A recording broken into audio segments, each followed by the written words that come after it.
বর্তমান রাজ্য সরকারের তড়িঘড়ি সিদ্ধান্তের খেসারত গুনতে হচ্ছে রাজ্যের বেশ কয়েক হাজার ছাত্রছাত্রীকে। মাধ্যমিক ও উচ্চ মাধ্যমিকে প্রায় 70% উপর বিদ্যাজ্যোতি স্কুলের ফলাফল হতাশাজনক। রাজ্যের 125টি বিদ্যাজ্যোতি স্কুল এই বছরের প্রথম সিবিএসই বোর্ডের আওতায় মাধ্যমিক ও উচ্চ মাধ্যমিক পরীক্ষায় বসে।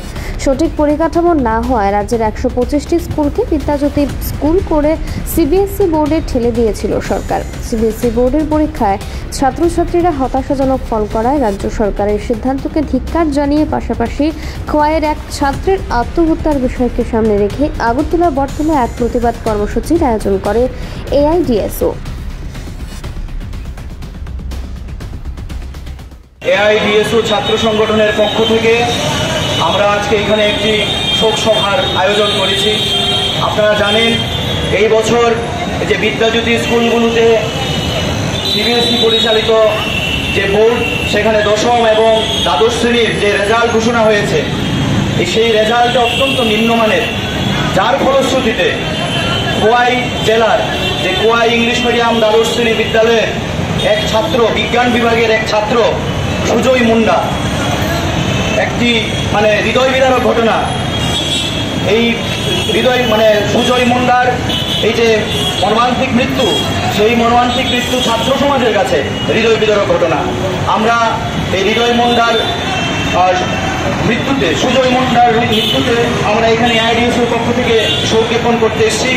তার পাশাপাশি আমরা সরকারের নিকট দাবি জানাচ্ছি যে মৃত ছাত্র সুজয় মুন্ডার পরিবারকে উপযুক্ত ক্ষতিপূরণ দিতে হবে এবং বিদ্যাজ্যোতি স্কুলগুলির অতি দ্রুত পঠন পাঠনের শিক্ষাদান ব্যবস্থা করতে হবে এবং পরিকাঠামোর উন্নয়ন করতে হবে।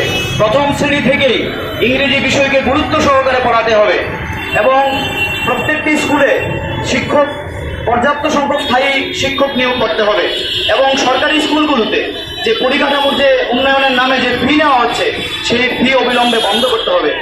এই যে স্কুলগুলিতে আজকে বেহাল পরিস্থিতি, সমস্ত ছাত্রছাত্রী, অভিভাবকরা, শিক্ষানুরাগীরা আজকে চিন্তিত যে তাদের ছেলে মেয়ের ভবিষ্যৎ কি হবে।